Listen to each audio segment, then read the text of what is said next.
매주 월요일은 한 주간의 서울시 부동산 정책과 부동산 시장의 이슈를 알아봅니다. 함영진 부동산 114 리서치 센터장님 함께합니다. 어서 오십시오. 안녕하십니까. 네. 먼저 서울시 도시계획위원회 개최 결과부터 보겠습니다. 지난 2일 4차 회의가 있었는데요. 이번에 위원회 상정 안건은 몇 건이었죠? 총 8건이었습니다. 네. 이제 가결이 5건이었고요. 그리고 보류된 것이 3건 있었습니다. 네, 가결된 안건이 많네요. 네. 가결 안건부터 살펴보겠습니다. 여러 차례 이 승인이 나지 않았던 장충동 신라호텔 부진에 한옥호텔이 드디어 들어서게 됐어요. 네, 네. 드디어 이제 오수 만에 수정 가결된 것이라서 시장에 관심이 집중되고 있었던 네. 것인데요. 신라호텔 부지에 서울의 첫 도시명 전통 호텔이 들어설 예정입니다. 자연경관지구 내 용도와 건폐율을 이번에 완화했던 것이 건축 제한을 완화하는 방향으로 이어져서 규제가 풀린 것인데요. 한옥호텔 규모가 지하 3층, 지상 3층, 그리고 총 91실로 건립이 됩니다. 오수 끝에 가결이 된 것은 역시 서울시가 요구했었던 공공성을 강화했던 것이 큰 요인이 된 것으로 보여집니다. 호텔 신라 부지는 전통적으로 한강 도성과 인접한 자연 경관지구라든지 또는 역사문화 미관지구가 뒤섞여 있기 때문에 건축물의 건축이 쉽지 않은 지역 중에 하나였지요.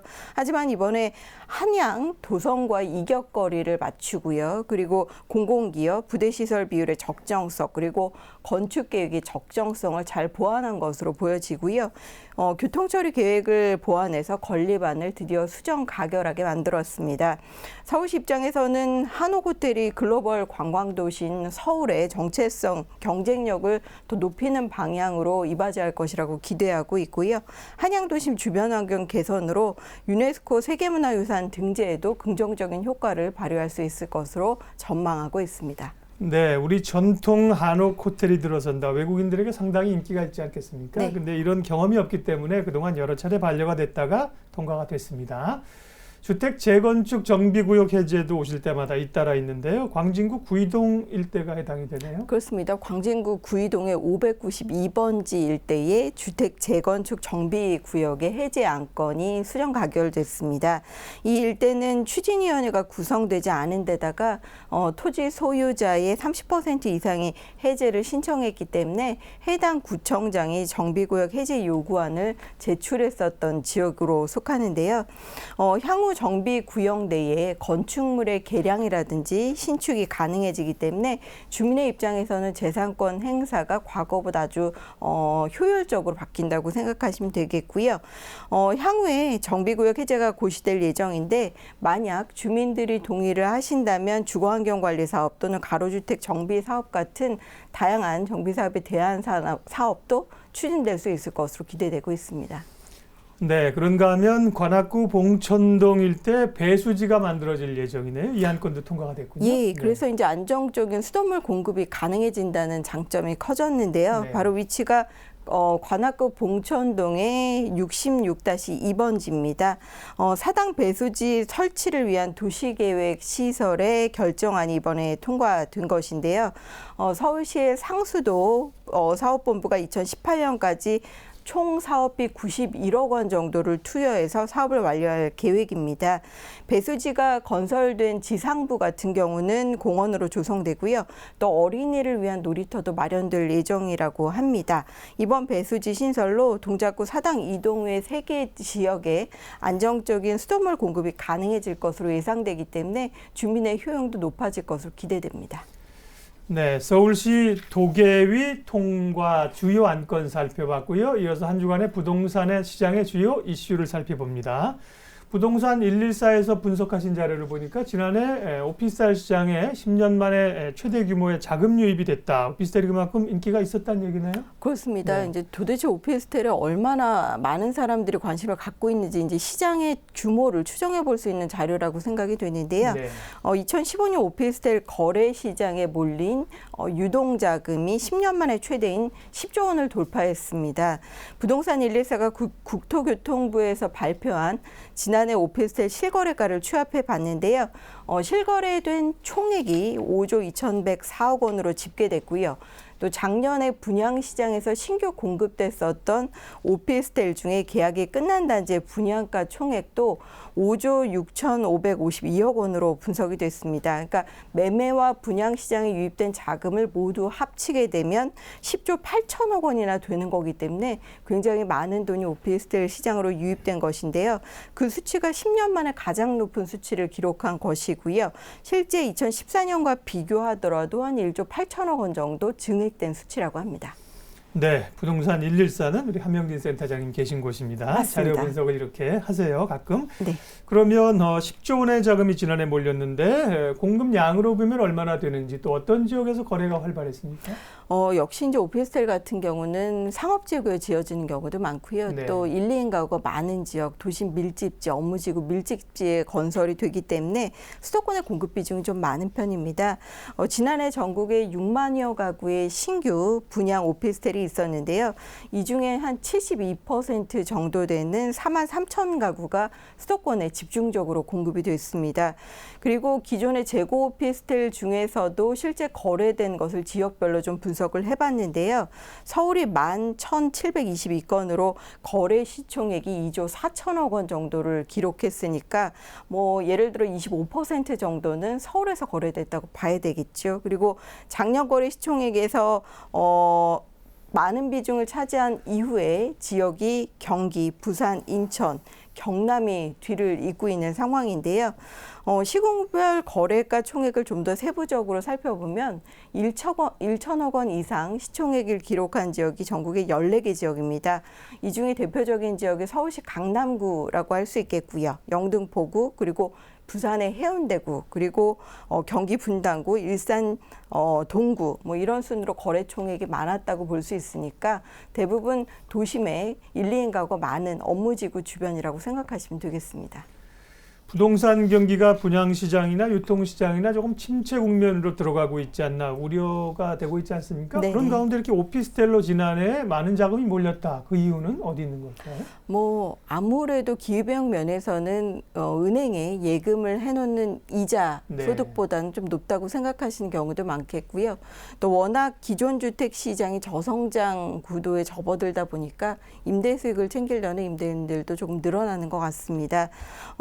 올해 2월 기준으로 전국 오피스텔 연간 임대 수익률이 5.5% 정도 되고요. 서울은 5.1% 정도 됩니다. 뭐 공실 리스크, 보유세, 그리고 중개 수수료 같은 부대 비용을 제외하더라도 쉽게 계산하면 1억 원 정도 투자하면 월 한 45만 원 정도를 손에 쥘 수 있다는 의미가 될 수 있을 텐데요.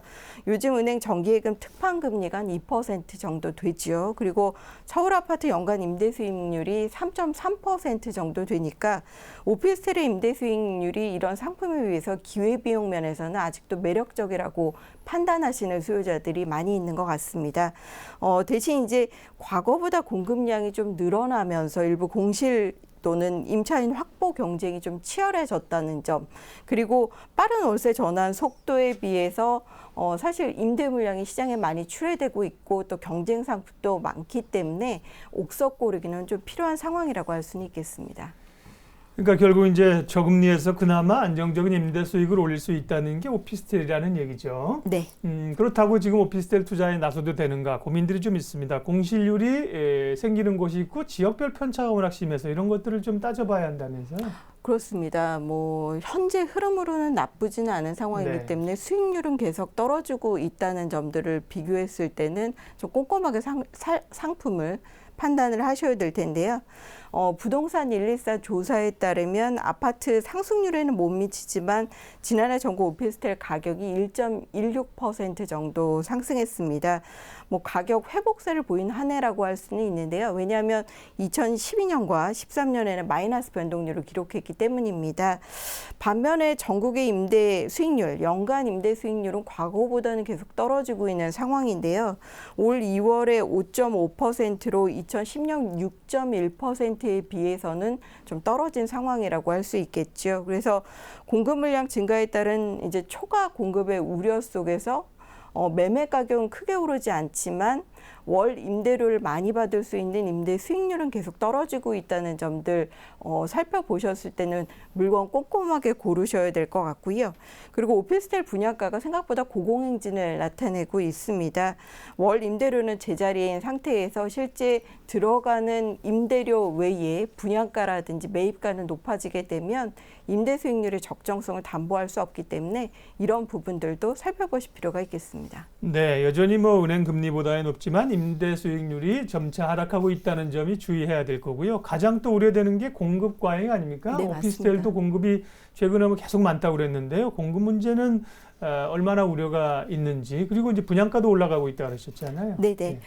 지난해 같은 경우 주택의 인허가가 71만 건이 넘었다고 합니다. 네. 이 중에는 이제 오피스텔의 대체 상품이라고 할 수 있는 다세대나 다가구 또 빌라의 유형들의 공급이 많았는데요.